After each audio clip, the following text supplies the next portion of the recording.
Hi, it's Joe Wiessner, and I have a mega agent video here on the 9 things that agents should not be doing in their real estate day-to-day practices. And these are things that I see happening all the time, and we're doing deals all day long, and I see a reoccurring theme, and I wanted to go over some of those things that would be hopefully helpful to all agents, but especially the new ones coming into the business. So stick around. I have all the best tips, 9 of them coming up next on things that you should not be doing. Stay tuned.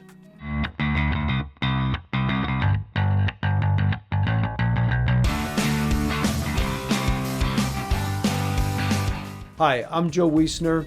I'm a real estate broker, and my company, Joe Wiessner Realty, is one of the leading independent real estate companies in all South Jersey. And we're really proud of what we've accomplished. And in good part, we've been very successful because we do the right thing and we negotiate the right way, and we're very organized and we're always prepared. So what I'm going to issue here today to you is some real good information on what not to do in real estate, which is equally important as what to do. And if you find this information helpful, please hit that like button or the subscribe button, and this way you don't miss a single thing, and when we post new videos you'll be first to know about it. And I know that we're delivering relevant real-time information, so stay tuned for all of that. But to get back to the 9 things that you shouldn't be doing, is number 1 is don't change the terms of a deal after the deal is struck. So a lot of times you have the offer, counter offer, and then everything is settled and very good. The agreements of sale are signed, and then all of a sudden there's something that comes up. Oops, I need a lead-based paint addendum. And that happened to me actually today. And I had an agent that said, well, I need a lead-based paint addendum. I said, well, the house was built in 2007. Why do you need that? Because my company requires it. Well, I told him, hey, we're in the midst of a seller's market here. I represent the seller, and the seller's not going to issue an irrelevant document. So what are you going to do? So it's like these kinds of things that are completely unnecessary, which are tedious and time consuming and completely unnecessary. If I went back to my seller with that information, they'd say, hit the road and go to the next buyer. Also, a thing that happens all the time in real estate is the momentum break of attorney review. So I'm not saying don't get an attorney. In South Jersey, the majority of the time, the buyers and sellers don't do that. But every time that an attorney gets involved, it slows down the process. And in a hot buyer situation where they want to buy the house and the sellers are in control of the market right now, that's a recipe for disaster sometimes. So you have to weigh that out, whether it's an essential part of what you want to do, but you have every right to do it. But it is a momentum break, and it gives the opportunity for the seller to pause and say, you know what, this is too heavy. I don't want to deal with a buyer with an attorney, and they move on to the next one. So tip number 2 of what agents shouldn't be doing. I can't believe it.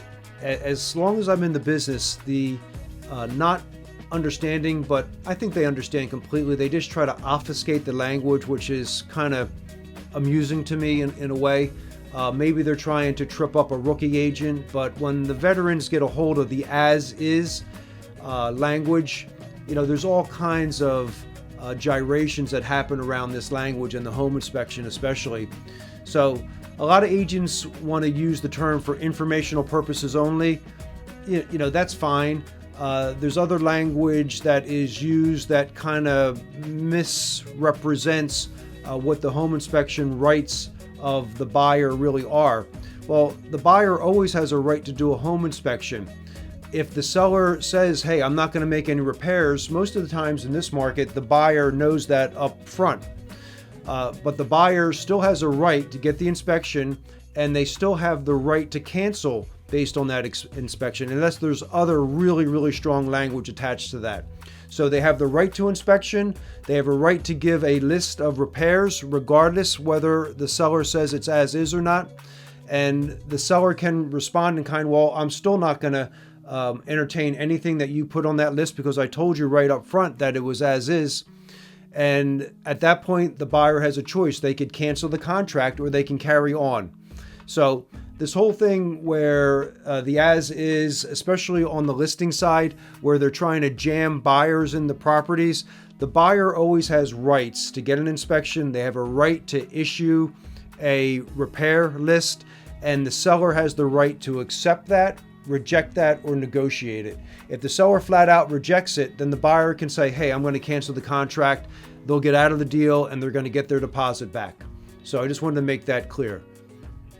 The third element that agents should eliminate from their mindset altogether is poor communication.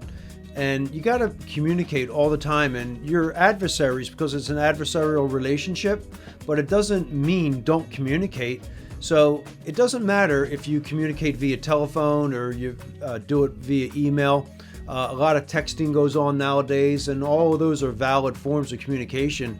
But when there's no communication and you have a very complex real estate deal, which all of them are, that's very frustrating. And then we're left as the agents and brokers to call the other broker and said, hey, your agent isn't calling us back, and we have a time of the essence contract, and it's like child's play a lot of times, and it shouldn't be that way.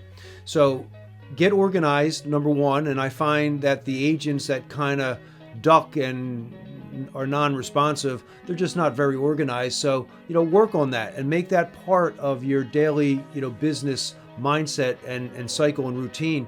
Get in the mindset of getting organized, making good communications, be clear and concise. There's a lot of extra words that are unnecessary sometimes in the communication, so less is more that way. So number 4, we're going to call this letting the tail wag the dog. And what I mean by this is that there's only a handful of really successful agents out there, and there's a lot of agents that frankly shouldn't be practicing. And then you have a mediocre group that's kind of in the middle, but that's how everything it is. It's the 80-20 rule. 20% of the agents sell 80% of the real estate. But on those that are at the lower end of the rung, they may have a aura of desperation about them. And the experienced agents can sense that, and we know immediately when there's something amiss in the contract or in the conversation. We could smell it. And the agents that operate this way, they are thinking too small, and they have a fear of loss all the time, that they need to close this, and I need to pay my mortgage. Well, that doesn't matter to me, and it doesn't matter to the other side who's representing their party. So the bottom line is, you need to, even if you feel that desperation, and I felt it in the beginning where I needed to make sales, this and that, but I never showed it. I never let it roll where I made the other parties feel that I was not in control, even though at some points I did feel like I needed to close, and we all do that. But when it becomes overt and obvious, that's when you want to cut that and not do that at all. And the other thing that I see as far as desperate agents are concerned is when they are on the listing side, they're representing the seller or attempting to get the listing agreement signed, and they start cutting their commission. So any agent that is willing to cut their commission, what are they going to do when it comes to negotiating your deal? If they can't protect their own money, then how are they going to protect the seller that they're supposed to be representing? So don't let desperation, stick to your guns. If you really believe that you're a top-notch agent and you're delivering top-notch negotiation and presentation and closing ability and all of those things that a great agent does, and having the right connections and the vendors, then stick to your guns. You're worth every penny, and don't try to sell yourself short. And I see that happening all the time. And yes, the real estate values are rising, but guess what? With inflation and everything else, so is every other cost item that's on your balance sheet. So don't sell yourself short. Know your value and present your value, project it, and earn what you're worth. Item number 5 of things that agents shouldn't be doing is cutting corners, and that happens all the time. And part of that is lying by omission. So I'm here to tell you that there's a fine line between telling a bold-faced lie and being shrewd. So a lot of times agents are misrepresenting properties in the MLS, and I see this all the time. And I see items where they're kind of talking about financing in a certain way if you're on the buyer side, and then they try to get it through in another way once the deal is happening out of attorney review. So I see this happening with zoning issues a lot of times in some of the more heavier suburban areas and urban areas where the zoning has changed. They don't tell that to the buyer side, and then you have a buyer that's trying to purchase a house with a mortgage that's for a residential property, and the zoning there is commercial, and they knew it all the time. And it takes a lot of legwork, and then finally we get to the bottom of it, and it gets found out, and then the deal usually doesn't happen. So it's a complete waste of time. So don't do that. The other thing that I see all the time is you have a deal that's a failed deal, and it comes back on the market.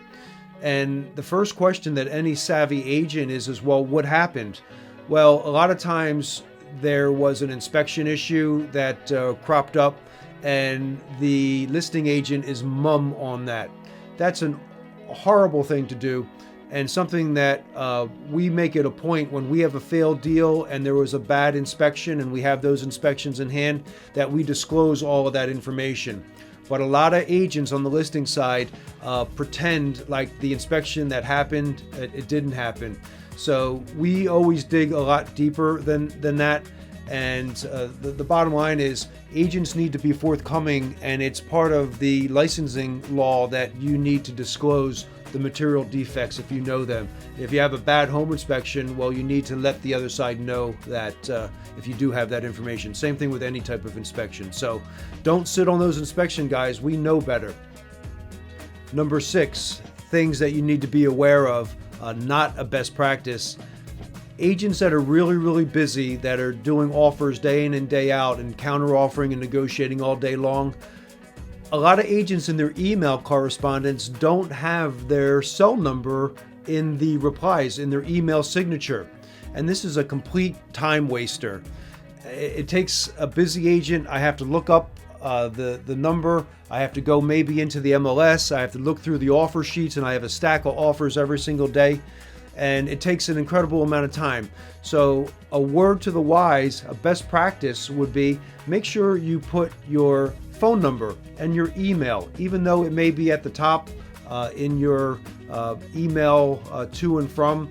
Put your mobile number there so I could pick up my phone and I could call you immediately if I need to solve something quickly. That's a best practice. Phone numbers are essential in the email signature.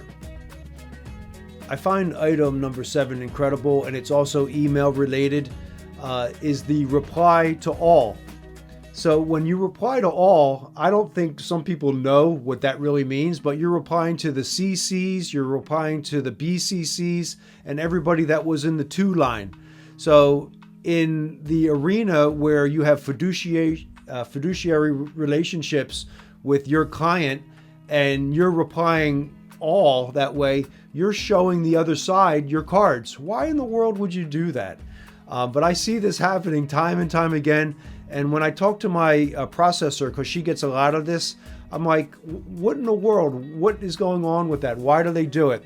So I don't know if it's a lack of knowledge of the tech, or if it's just a way of them just kind of being lazy and just hitting the reply all button. But you want your correspondence via email, you want that typically to be singular, and you want it to be targeted. Item number 8 is attaching unnecessary documents, especially when making an offer. So a lot of agents want to put together an entire agreement of sale and send it over. That's not a best practice in my opinion. I think a one-page proposal and your credit letter or proof of funds, that's all I need and I'm good. What it forces me to do when I'm going through all this stack of offers every day is I have to flip through and I gotta try to piece it all together, and then I end up having to cut and paste what would have been just as well on a one-page proposal. As a matter of fact, today I got a proposal or a full-blown contract, but there was like 50 pages of CMA information on it. I'm like, I had to weed and sift through all of that, get rid of the things that I didn't need, and it took me an unnecessary amount of time to do that. So less is more when it comes to the offering and the proposal to purchase is the way to go. There is a time and place, especially in a multiple offer situation, perhaps in a highest and best offering where a full-blown contract would be a good way to handle it. But the majority of the time, a one-page proposal to purchase is the way to go.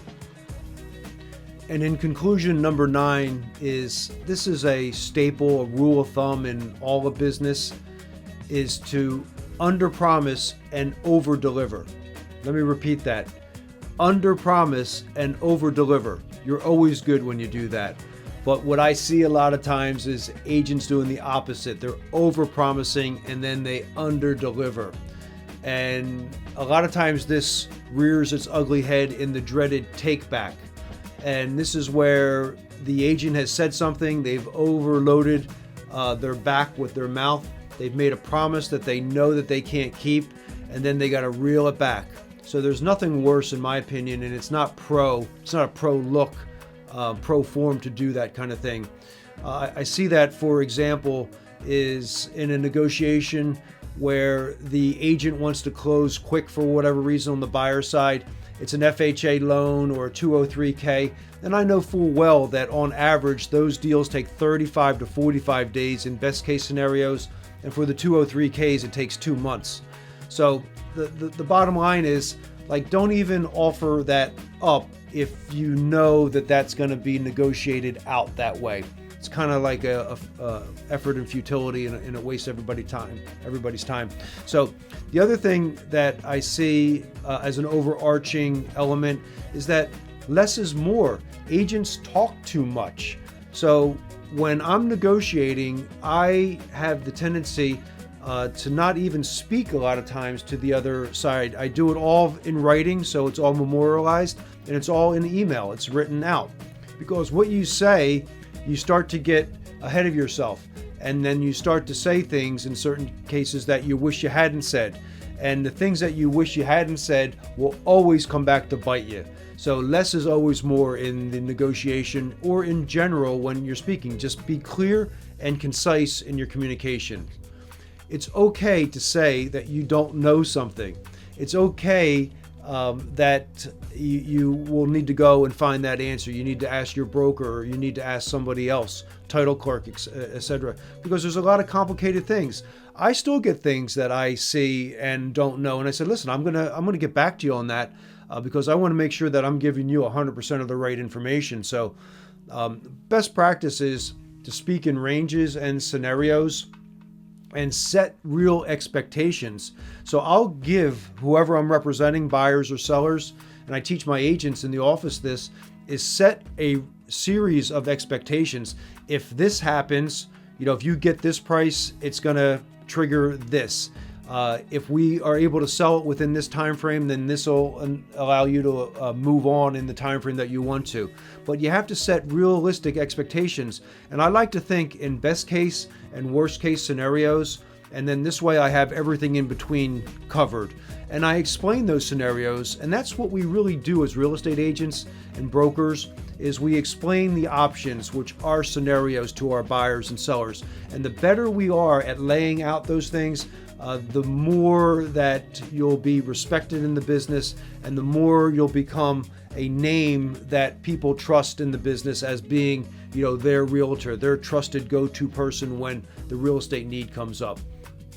So I believe we went over some really important information, and it all boils down to trust. And the more professional that you portray yourself in all elements, between whether it's agent to agent or agent to client, that trust factor precedes you as a real estate professional. And if you implement the things that we talked about in these 9 items to prevent those pitfalls, you'll find that you'll have a much more successful career, and you'll just have a much healthier persona.